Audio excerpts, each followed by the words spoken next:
오늘은 아간 너구나 라는 제목으로 함께 말씀을 나누도록 하겠습니다. 이스라엘 백성들은 출애굽해서 지금 광야를 지나고 지금 가나안 땅에 들어가게 되었습니다. 모세와 함께 광야 시대를 끝내고 여호수아와 함께 가나안 시대를 열고 있는 이때였고, 가나안 첫 성인 여리고를 점령하고 난 이후였습니다. 여리고 성의 전투의 특징이 있다면 모든 것을 진멸해버리고 모든 것을 하나님께 드려야 되는 헤렘 전쟁이라는 것을 살펴보았습니다. 여호와의 심판의 성격이 있었기 때문에 그 심판이 여리고 지역에 임하게 되는 것이었는데, 이 아간이라는 한 사람의 범죄로 말미암아 그 진노하심이 이스라엘 백성들에게 다시 돌아오고 있는 장면을 우리는 살펴보았습니다. 한 사람, 이 아간의 범죄 때문에 이스라엘 백성들의 마음이 완전히 녹아내렸던 아주 큰 사건을 보게 되고요, 그것이 누구 때문인지를 오늘 찾고 있는데, 이 아간이란 한 사람을 점점 찾고 있는 이 장면을 우리가 보게 됩니다. 아간을 찾고 있는 이 장면은 굉장히 이렇게 긴장감이 넘치고 분위기가 무겁다라는 생각을 해보게 됩니다. 이때 사용했던 방법이 제비뽑기였다라는 것을 우리가 보게 되는데요, 그 당시 이스라엘 공동체 가운데 이 제비뽑기라는 것은 하나님의 선택이고 전적인 신탁의 도구였다라는 것을 우리는 보게 됩니다. 이스라엘 백성들 가운데 이게 제비뽑기는 굉장히 많이 있었는데요, 가나안 땅을 나눌 때도 12지파가 제비뽑기를 통해서 그 땅을 배분받게 됩니다. 그리고 숨은 허물이나 죄악을 찾아낼 때도 제비를 뽑게 되지요. 예수님께서 십자가 달리실 때도 보면 로마 병사들이 제비를 뽑아서 예수님 옷을 가지게 되지요. 예수님의 제자 가룟 유다가 죽었을 때에 그 뒷자리를 메우는 사람을 찾을 때도 이 제비뽑기를 통해서 찾게 됩니다. 제비뽑기라는 여러 가지 방법들이 있었다라고 학자들은 이야기하는데, 가장 대표적인 것은 제사장들이 이 제비뽑기를 하는 것이었습니다. 하나님의 뜻을 구할 때 우림과 둠밈이란 것을 가슴팍에 두고 그것을 뽑아내는 것이었습니다. 그림을 잠깐 보여주시지요. 왼쪽에 있는 흰색 돌처럼 보이는 것, 저것이 우림이고, 오른쪽에 검은 것처럼 보이는 것이 둠밈이라는 것입니다. 우림은 빛들이라는 뜻을 가지고 있고, 둠밈은 완전이라는 뜻을 가지고 있습니다. 완전한 빛 가운데로 간다, 하나님 밝혀주신다, 이런 의미를 가지고 있는데요, 제사장들의 그 흉패 안에 이 두 가지 돌을 주머니 안에 보관하고 있었고, 하나님 뜻을 구할 때 그 중에 하나를 꺼냈다, 이렇게 생각하고 있습니다. 예스, 노냐라는 것들을 선택할 때 했다라고 많이들 그렇게 생각하고 있습니다. 어찌됐든 여호수아는 지금 이 아간이라는 사람을 찾는데 이 제비를 뽑아서 가고 있는 것입니다. 한 번에 뽑을 수 없는 것이요, 점점 좁혀오는 것을 보게 됩니다. 먼저 이스라엘 지파 가운데 한 지파를 뽑게 됩니다. 그 다음에 한 족속을 뽑게 되고, 또 가족을 뽑게 되고, 그 남자들 가운데 이 아간을 뽑게 되는 장면을 보게 됩니다. 16절부터 18절 말씀 보시기 바랍니다. 이에 여호수아가 아침에 일찍 일어나 이스라엘을 그의 지파대로 가까이 나오게 하였더니 유다 지파가 뽑혔고, 유다 족속을 가까이 나오게 하였더니 세라 족속이 뽑혔고, 세라 족속의 각 남자를 가까이 나오게 했더니 삽디가 뽑혔고, 삽디의 가족 각 남자를 가까이 하겠더니 유다 지파 세라의 증손이요 삽디의 손자요 갈미 아들인 아간이 뽑혔더라, 이렇게 되어 있습니다.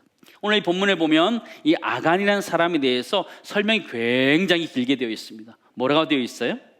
유다 지파 세라의 증손이요 삽디의 손자요 갈미의 아들인 아간, 이렇게 표현한 거예요. 너무 길지 않아요? 그렇죠? 이렇게 길게 설명하는 사람 성경이 거의 없어요. 근데 이 아간에 대해서는 정확하게 표현해 주고 있어요. 근데 흥미로운 게 무엇이냐면, 이 유다지파, 아간이 속했던 유다지파는 이스라엘 12지파에서 가장 강력했던 지파였어요. 전쟁을 할 때도 항상 앞장섰던 대표적인 지파였어요. 이 대표적인 지파 가운데 이스라엘 백성들을 무너뜨리는 범죄자가 나왔다라는 것을 성경은 이야기해 주고 있는 것이죠. 한마디로 영적인 금수저의 몰락을 우리에게 보여주고 있는 것입니다. 이 아간이라는 사람의 범죄는 장발장처럼 배고픔 때문에, 가난 때문에 빵을 하나 훔치는 그 정도의 문제가 아니라는 거예요. 하나님께 그것을 도적질했던, 노력했던 그 범죄를 이 유명한 지파에 소속된 이 사람이 행했다는 것을 성경은 기록해 주고 있어요. 하나님은 이를 찾아내시는 것을 보게 되지요. 여러분, 요나서 말씀에서, 요나도 여러분 아시죠? 하나님 말씀에 불순종해서 그는 니느웨를 가지 않고 다시스로 갑니다. 마침 배를 와서 배를 타고 떠나게 되는데 풍랑을 만나게 되지요. 요나는 배 밑층에 들어가서 깊이 잠이 들었습니다. 그럼에도 불구하고 하나님이 그를 찾아내는 것을 보게 되지요. 요나서 1장 말씀 보시기 바랍니다. 요나는 배의 밑층에 내려가서 누워 깊이 잠이 든지라 선장이 그에게 가서 이르되 자는 자여 어찌함이냐 일어나서 내 하나님께 구하라. 저기도 제비 뽑는 거예요. 제비 뽑았는데 요나가 뽑혀서 던져지게 되는 것을 보게 됩니다. 이 선장이 요나 선지자에게 하는 말이 너무나 흥미롭습니다. 뭐라고 하냐면요, 자는 자여 어찌함이냐 일어나서 내 하나님께 구하라. 선장이 해야 되는 말일까요? 선지자가 해야 되는 말일까요? 선지자가 해야 되는 말을 지금 선장이 선지자에게 하고 있는 아주 우스운 일이 벌어진 것이죠. 이 제비 뽑기를 통해서 이 요나가 딱 뽑히게 되면서 바다에 던져지게 되는 것을 우리는 보게 되죠. 그런 것처럼 지금 여호수아 7장에서 지금 아간이 정확하게 뽑혀 있는 장면을 보게 됩니다. 근데 이 장면은, 아간이라는 사람을 설명하는 긴 장면은 일부러 이렇게 표현하면서 또 지금 가장 대조적으로 어떤 사람과 비교해 보면서 볼 수 있도록 지금 만들어주고 있는 것을 우리는 보게 돼요. 누구일까요? 누구인 것 같아요? 기생 라합과 정확하게 대조대로 지금 설명해주고 있는 구절이에요. 제가 표를 좀 만들었는데요, 기생 라합과 아간은 전혀 달라요.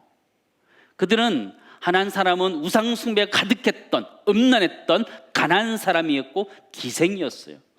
아간은 하나님이 택한 이스라엘 백성이었고 그 가운데 가장 유력한 유다 지파였어요. 연약한 여자였고 힘 있는 남자였어요. 근데 결과는 어떻게 되었나요? 결과는 기생 라합은 그 음란하고 더러웠던 그 가나안 땅 여리고성 가운데서도 구원을 받아서 가족들이 다 구원받는 일을 얻었는데, 아간은 유다 지파였음에도 불구하고 그가 범죄함으로 인하여 온 가족들이 다 멸망당하는 그런 일들을 보게 되죠. 정확하게 대조되게 이 성경은 우리들에게 가르쳐주고 있어요. 무엇을 이야기하는 것이에요? 우리에게 영적인 긴장감을 놓치면 안 된다 얘기를 계속하고 있는 것이죠. 그냥 나는 이스라엘 백성이고 택한 백성이다라는 그것만으로 안 된다라는 이야기를 하고 있는 거예요. 성경은 먼저 된 자가 나중 될 수 있고 나중 된 자가 먼저 될 수 있다는 것을 명확하게 이야기하고 있다는 것이죠. 이 성경은요, 유다 지파 아간이라는 이 사람은 가나안 땅의 기생 라합보다도 더 못한 사람이 되었다는 것을 정확하게 고자질하고 있는 본문의 말씀이에요. 아간은 어떤 사람이 되어버렸어요? 첫 번째 나누기 원하는 것은요, 이 아간이라는 사람은 기생 라합과 인생이 완전히 뒤바뀌어 버린 거예요. 하나님이 택한 백성임에도 불구하고 버림받은 그런 아간이 되었고, 기생 라합은 버림받은 족속 가운데서도 하나님이 구원해내는 선택받은 백성이 되었다는 것을 성경은 우리들에게 가르쳐주고 있어요. 사랑하는 성도 여러분, 우리는 어떻게 살아야 될까요? 우리 항상 하나님 앞에서 영적인 긴장감을 가지고 살아갈 수 있기를 간절히 소망합니다. 한 번 받은 구원은 영원한 구원이라는 것 때문에 영적인 분별력들이, 긴장감들이 사라지면 안 된다는 거예요. 하나님은 이스라엘 백성들도 쳐냈던 분이셔요. 로마서 11장 말씀 보시기 바랍니다. 우리 같이 읽겠습니다. 하나님이 원 가지들도 아끼지 아니하셨은즉 너희도 아끼지 아니하시리라. 하나님이 이스라엘 백성들조차도 잘라냈던 분이라면 우리도 잘라낼 수 있다는 걸 기억하면서 이 땅의 삶을 살아가면서 영적인 긴장감을 가지고 하나님의 자녀답게 살아갈 수 있는 은혜가 우리 모두에 있기를 간절히 소망합니다. 아간은 하나님 택한 백성이었지만 도리어 기생 라합과 인생이 완전히 바뀐 그런 사람으로 살아가지요. 우리가 믿는 그리스도인이지만 그리스도인답지 못할 때 그 심판의 칼날이 우리에게 다가올음을 기억하면서 하나님의 자녀답게 살 수 있는 애가 우리에게 있기를 간절히 소망합니다. 하나님은 여호수아를 통해서 이 아간을 찾아내는데요, 점점 제비뽑기를 하면서 이렇게 수사망이 이게 좁혀가는 것처럼 그를 잡아갑니다. 그런데 이 장면 참 충격적이에요. 여호수아도 굉장히 충격을 받을 만하고요, 이 아간이라는 사람에게 코되게 책망할 수 있어요. 근데 그의 말을 보면 조금 달라요. 19절 말씀 보시기 바랍니다. 그러므로 여호수아가 아간에게 이르되 뭐라 그래요? 내 아들아 청하노니 이스라엘 하나님 여호와께 영광을 돌려 그 앞에 자복하고 내가 행한 일을 내게 알게 하라. 그 일을 내게 숨기지 말라 하니. 그렇죠? 여호수아 아간에게 뭐라 불러요? 내 아들아. 여호수아의 아들이 아간이 아닙니다. 근데 오늘 성경은 내 아들아라고 표현하고 있어요. 이 여호수아의 그 애끓는 그 마음을 우리가 읽을 수 있는 것이죠. 가장 유력한 유다 지파 가운데 등장했던 이 아간, 너무너무 애통하는 마음으로 그에게 충고하고 다가가고 있는 여호수아의 모습을 보게 되죠. 근데 이 모습이 하나님의 모습과 똑같지 않으세요? 하나님이 아간에게 내 아들아 라고 지금 부르짖고 있는 거죠. 하나님은 기회를 주셨어요. 제비 뽑을 때 기회를 주셨어요. 유다 지파가 뽑혔을 때 기회를 주셨어요. 삽디가 뽑혔을 때 기회를 주셨어요. 그럼에도 불구하고 그는 끝까지 숨길 수 있다라고 생각하고 숨었던 사람이라는 것을 우리는 보게 되죠. 하나님이 주신 기회를 놓친 이 아간의 모습을 우리는 보게 됩니다. 그는 순순히 자신의 죄를 하나님께 고백해요. 21절 말씀 보시기 바랍니다. 우리 같이 읽겠습니다. 내가 노력한 물건 중에 시날산의 아름다운 외투 한 벌과 은 200세겔과 그 무게가 50세겔 되는 금덩이 하나를 보고 탐내어 가졌나이다. 그러죠. 아간이 노략질했던 물건이 어떤 물건이냐면요, 시날산의 아름다운 외투 한 벌. 이 시날산이라는 것은요, 바벨론을 이야기합니다. 이 바벨론이라는 것은요, 그때 고대 메소포타미아 지역의 이 문명 가운데 가장 발달된 문명을 가졌던 곳이에요. 그곳에서 가장 아름다운 외투였으니까요, 굉장히 명품이었고 굉장히 좋은 것이다라는 것을 우리는 생각할 수 있어요. 그리고 그 당시 외투라는 것은요, 자신의 신분을 상징하는 것이고 예복이었다는 걸 생각한다면 이것이 그냥 옷 한 벌 입은 것이 아니고 굉장히 그 당시 문화를 사모하면서 가지게 되었다라는 것을 보게 돼요. 아간은 그 외투를 보는 순간 혹 빠지게 되는 것이죠. 은 200세겔과 금 50세겔 한 덩이를 가졌다, 이렇게 표현해주고 있는데요, 200세겔이 얼마나 되니까 이렇게 찾아보니까요, 한 2.3kg 정도 됩니다.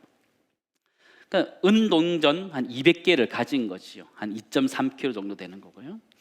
금 50세겔 정도 되는 금 한 덩이 얼마나 무게가 되는가 찾아봤더니 575g이에요. 한 근 정도 되는 거죠. 전체 합쳐봤자 한 3kg 정도 되는 것들을 숨기게 되는 건데요.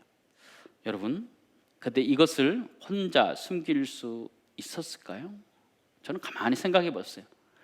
그 너무너무 아름답게 보여지는 그 외투 한 벌과 은 200개나 되는 그 동전, 그리고 금 한 덩이를 자기 혼자 숨길 수 있었을까? 상식적으로 볼 때 그대 가족들이 도왔지 않을까 상상을 해봅니다. 그러나 성경은 그의 가족들에 대해서 전혀 언급하고 있지 않아요. 명확한 것은 아간이 그 범죄를 지었다는 것까지만 이야기하고 있어요. 근데 성경은 21절에 보니까 이렇게 표현하고 있는데요, 보고 탐내어 가졌나이다, 이렇게 표현합니다. 어떻게 했다고요? 보고 탐내어 가졌나이다. 한번 따라하겠습니다. 보고 탐내어 가졌나이다. 보고 탐내어 가졌나이다. 원어적 표현은 내가 보았고, 내가 욕심을 내었고, 내가 취하였다, 내가 가졌다, 이렇게 표현해 주고 있는데, 근데 이 표현이 가만히 보니까 아담이 하와가 범죄했을 때의 장면과 똑같이 그런 패턴으로 기록되어져 있다는 것이에요. 창세기 3장 6절 말씀 보실래요?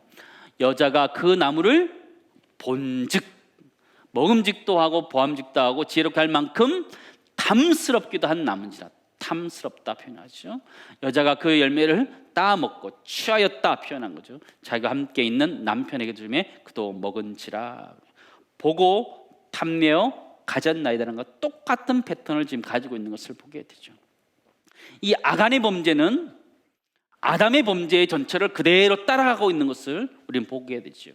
보고 탐내어 가졌다라는 것이죠. 아간은 지금도 아담과 같이 그런 죄악의 전체를 따라가고 있는 그 모습을 정확하게 우리들에게 보여주고 있습니다. 가나안 첫 성에서 죄를 지었던 아간의 이 범죄나 온 인류 앞에서 첫 번째 지었던 아담의 범죄가 동일한 패턴을 가지고 있는 것을 우리는 보게 되죠. 이 아간이라는 사람은 아담처럼 그 죄를 짓고 있는 것을 우리는 발견하게 됩니다.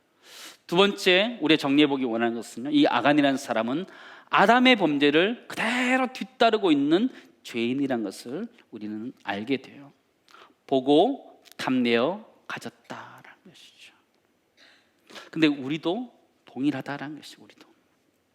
사랑하는 성도 여러분, 우리의 죄악들의 대부분은 보는 것에서 시작됩니다. 보는 것을 통제하지 않으면 우리의 죄악들을 끊어내기가 어려워요. 보는 것에서 그치지 않고 그 속에서 탐욕이 생기게 되고 탐욕이 더 커져서 그것을 취하는 것까지 가고 있는 것을 우리는 보게 되죠. 우리의 눈을 제어하지 않으면 우리는 죄악 가운데서 자유할 수 없음을 우리는 깨닫게 됩니다. 여러분, 위대한 다윗도 똑같았어요. 사무엘하 11장 2절 말씀 보시기 바랍니다. 저녁 때에 다윗이 그의 침상에서 일어나 왕궁 옥상에서 거닐다가 그곳에서 뭐라고 그래요? 보니 한 여인이 목욕을 하는데 심히 아름다워 보이는지라 탐욕이 들어가게 되는 거죠. 욕망이 들어가게 되는 거죠. 그랬을 때 그가 그 여인을 취했던 것을 우리는 보게 됩니다. 사랑하는 성도 여러분, 여러분 지금 우리는 무엇을 보면서 살아가고 있으십니까? 수많은 사람들이 많이 핸드폰을 하고 지내고 있지요. 대중교통을 이용해 보면요, 한 70%, 80%가 스마트폰을 보면서 지내고 있습니다. 무엇을 보는 건가요? 저는 가끔 이렇게 옆자리에 보거든요. 이렇게 뭘 하고 있는지 보면요, 참 멀쩡히 생기셨는데요, 이렇게 열심히 게임하고 있어요. 이렇게. 저걸 하고 싶을까? 저게 그 사회적 체면도 있을 텐데 저걸 하고 싶을까? 이런 거 하고 있더라고요. 근데 그런 얘기를, 게임이 뭐 그렇다 그런 것 자기가 잠깐 스트레스를 풀기 위해서 할 수 있어요. 그러나 내가 보고 있는 것이 내 신앙이라는 것을 잊지 말아야 돼요. 내가 무엇을 보느냐가 너무나 중요한 거예요. 내가 그것을 봄으로 인해서 탐욕이 생기게 되고 탐욕이 생김으로 인해서 그것이 범죄의 자리까지 이어질 수 있다는 걸 기억하면서 내가 지금 보고 있는 것이 무엇인지를 기억하면서 절제해낼 수 있기를 간절히 소망합니다. 하나님께서는 이스라엘의 그 선지자들에게 내가 무엇을 보느냐 자주 물어보셨어요. 하나님이 정말 보기 원하셨던 것, 하나님이 이스라엘의 선지자들이 꼭 보기 원했던 건 무엇이냐면 이스라엘 백성들의 현실이었어요. 신앙의 상태였고 그 민족의 상태였어요. 사랑하는 성도 여러분, 우리 그리스도인들이 이 땅 가운데 살아가면서 이 나라와 이 민족을 바라보고 이들의 아픔들을 바라보고 우리 이웃들의 아픔들을 바라보면서 그들을 위해서 기도하고 나갈 수 있는 그런 믿음의 성도들 되기를 간절히 소망합니다. 여러분이 보고 있는 것들을 잘 절제할 수 있기를 간절히 소망합니다. 이 아간이라는 사람은 자신의 범죄를 숨길 수 있다라고 확신했던 것 같아요. 그리고 완전 범죄를 할 수 있다라고 분명히 생각했던 것 같아요. 21절에 보면 이렇게 되어 있는데요, 보소서 이제 그 물건을 어디다 숨겼다 그래요? 내 장막 가운데 땅 속에 감췄는데 은은 그 밑에 있나이다. 그 장막 가운데 땅 속에 숨겼다라고 표현해주고 있는 것이죠. 우리도 살아가면서 우리의 죄악들이 남들이 잘 모르기 때문에 잘 숨겨져 있다라고 생각합니다. 우리 각자의 장막 가운데 땅 속에 숨겨두고 있는 거죠. 아무도 모르게 거기에 숨겨두고 있는 것이에요. 아간의 장막이라는 것은요, 탐욕의 장막이었다라는 것을 성경 우리들에게 가르쳐주고 있는데요, 이 아간의 장막은 바로 욕망의 장막이기도 했습니다. 아담은 자신이 범죄했을 때 동산나무 아래 숨었습니다. 자신의 몸을 감추게 되는 거지요. 하나님 그때 나타나서 아담아 내가 어디 있느냐 찾으시면서 결국 그를 찾아내셨던 것을 우리는 알고 있어요. 요나 선지자는 어땠어요? 요나 선지자는 불순종해서 배를 타고 다시스로 가고 있었어요. 그런데 배 맨 밑에 자고 있는 그를 깨워서 올리셨고 제비를 뽑아서 그를 정확하게 뽑아냈던 것을 우리는 보게 되지요. 사랑하는 성도 여러분, 하나님은 우리의 탐욕을 찾아내기 원하셔요. 내 장막 안에 땅속에 감춰있는 아무도 모른다고 생각하는 그 죄악들을 우리 하나님은 찾아내길 원하셔요. 사랑하는 성도 여러분, 여러분 안에 있는 탐욕은 무엇이 있고 어떤 탐욕이 있으십니까? 여러분의 욕심을 한번 돌아보시기 바랍니다. 어떤 욕심이 있는지 한번 돌아보시기 바랍니다. 내 장막 안에 땅속 깊이 묻어두고 있는 아무에게도 알리지 않는 그런 죄악들이 어디 있는지 찾아보시기 바랍니다. 갈라디아서 5장 19절 21절 말씀은 그것을 육체의 일이다 이렇게 표현해 주고 있습니다. 갈라디아서 5장 말씀 우리 같이 읽겠습니다. 육체의 일은 분명하니 곧 음행과 더러운 것과 호색과 우상숭배와 주술과 원수 맺는 것과 분쟁과 시기와 분냄과 당 짓는 것과 분열함과 이단과 투기와 술취함과 방탕함과 또 그와 같은 것들이라. 전에 너에게 경계한 것 같이 경계하노니 이런 일을 하는 자들은 하나님의 나라를 유업으로 받지 못할 것이요 라고 기억하고 있죠. 이것들이 우리의 장막 안에, 나의 장막 안에 땅속 깊이 묻혀있다는 것이죠. 그것을 꺼내서 하나님 앞에 고백할 수 있기를 간절히 소망합니다. 이 아간이라는 사람은요, 이 악을 골짜기로 끌려가게 해서 거기서 돌에 맞아 죽게 됩니다. 가족들 모두가 죽게 돼요. 너무나 비참한 죽음이지요. 25절 26절 말씀 보시기 바랍니다. 여호수아가 이르되 내가 어찌하여 우리를 괴롭게 하였느냐, 여호와께서 오늘 너를 괴롭게 하시리라 하고 온 이스라엘이 그를 돌로 치고 물건들도 돌로 치고 불사르고 그 위에 돌 무더기를 크게 쌓았더니 오늘까지 있더라. 여호와께서 그의 맹렬한 진노를 그치시니 그러므로 그곳 이름을 오늘까지 악을 골짜기라 부르더라 그랬어요. 악을 골짜기는요, 괴로움의 골짜기란 그런 뜻을 가지고 있어요. 괴로움의 골짜기가 생겨버린 것이지요. 요단강을 건넜을 때 하나님은 그곳에 돌을 세워서, 길갈에 돌을 세워서 하나님의 기념비를 세우라고 말씀하셨어요. 그런데 지금 아간이라는 사람이 악을 골짜기에 죽으면서 또 다른 돌무더기가 생겨버린 것이죠. 하나님은 아간의 범죄함을 악을 골짜기에 묻어버렸음을 우리는 보게 됩니다. 장막에 숨겨졌던 죄악들이 이 악을 골짜기 가운데 묻혀버리고 던져져야 된다는 것이죠. 지도를 잠깐 보여주시죠. 좀 작긴 한데 가운데 이렇게 빨갛게 표시된 것이 이 위쪽으로 악을 골짜기라는 것이고, 그 아래쪽에 보면 여리고입니다. 여리고입니다. 길거가 여리고 위쪽에 이렇게 악을 골짜기가 펼쳐져 있는데요, 이 악을 골짜기는 죄악을 묻는 장소였어요. 이스라엘 공동체의 죄악을 묻어버리는 장소였어요. 이 장소는 처절한 피해 장소였고 공동체의 몸부림의 장소였어요. 여호수아가 내 아들아 라고 표현했던 그 사람은 돌로 쳐 죽여야 했던 그런 피비린내 나는 장소였고 공동체의 성결을 위해서 몸부림쳤던 장소였어요. 이 아간은 이 악을 골짜기에서 죽임을 당하게 돼요. 마지막 세 번째 나누기 원하는 것은요, 이 아간이라는 사람은 이 악을 골짜기, 괴로움의 골짜기에서 죽임을 당했던 자라는 것을 우리는 발견하게 됩니다. 사랑하는 성도 여러분, 우리에게 이 악을 골짜기가 있으십니까? 나의 죄악들을 다 꺼내놓아서 그것을 던져버리고 묻어버려야 되는 그런 것이 있으십니까? 이스라엘 백성들이 자신의 아는 사람들을 돌로 쳐야 되며 죽여야 됐던 그것처럼 처절하게 자신의 죄악들에 대해서 몸부림쳤던 적이 있으십니까? 성경은 몸부림쳐야 된다는 거예요. 돌로 쳐야 된다고 이야기하는 것이죠. 히브리서 12장 4절 말씀 보시기 바랍니다. 너희가 죄와 싸우되 아직 뭐라고 그래요? 피 흘리기까지는 대항하지 아니하였다. 우리의 죄를 대하는 자세라는 거예요. 범죄함에 있어서 너무 대충 살아가는 거, 괜찮겠지 그러면서 살아가는 우리의 모습을 지적하고 있는 것이죠. 우리의 죄악에 대해서 진지하게 대하고 우리의 죄악들을 우리의 장막에서 꺼내서 악을 골짜기로 던져버릴 수 있기를 주님은 축원합니다. 던져버리셔야 돼요. 우리의 성결을 위해서, 우리의 깨끗함을 위해서 악을 골짜기로 던져버려야 되는 거죠. 악을 골짜기는 어디예요? 거기는 나의 죽음, 나의 죄가 끝나버리는 장소이기도 하고요, 그 자리에서 다시 희망이 솟아나는 자리이기도 해요. 그래서 이 악을 골짜기를 십자가의 자리다라고 말할 수도 있는 거예요.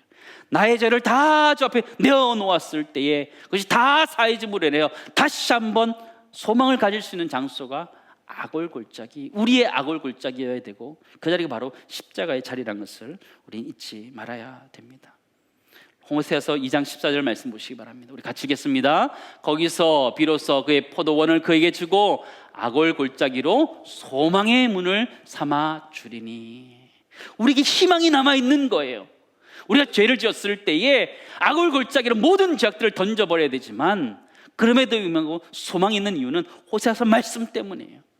하나님 말씀하셨어요. 악을 골짜기가 소망의 문이 되겠다 말씀하셨어요. 우리의 죄악의 자리, 내가 죄악을 토해내는 자리가 소망의 자리가 될 줄을 믿습니다. 십자가의 자리이기 때문이에요. 예수님 나를 위해서 죽으셨던 십자가의 자리이기 때문에 우리에게 소망이 주어진다는 걸 기억해 주시고, 우리 모두가 그 악을 골짜기에서 다시 한번 희망을 노래할 수 있기를 간절히 소망합니다. 오늘 말씀의 제목은 아간 너구나 라는 것입니다. 이 말씀은 하나님이 우리에게 하시는 말씀이에요. 아간은 이미 그 시대에 죽어서 끝났어요. 이 말씀을 오고 오는 세대에게 우리에게 들려주신 이유가 뭐예요? 아간, 이 시대의 구약시대에 있었던 아간, 이 사람이 아니고 아간 너구나라고 우리들에게 물으시는 거예요. 우리 모두는 아간이 나구나라는 고백을 하면서 나 자신이 이 시대를 살아가는 아간일 수 있다는 걸 기억하며 우리 자신을 돌아볼 수 있기를 간절히 소망합니다. 아간은 굉장한 유력한 지파의 사람이었습니다. 그럼에도 불구하고 그는 범죄했던 사람이라는 걸 기억하면서 우리 땅의 삶들을 살아가면서 구원받은 하나님의 백성답게 살기를 노력하고, 우리에게 있는 감춰있던 죄악들을 다 꺼내서 악을 골짜기로 던져버리시기 바랍니다. 그리고 그곳에서 다시 한번 희망의 솟아남을 기억하면서 그 자리에서 다시 일어나서 하나님의 백성답게 살아가는, 하나님이 이루시기 원하시고 들어가기 원하는 가나안 땅에 들어가는 은혜가 우리 모두에게 있기를 간절히 소망합니다.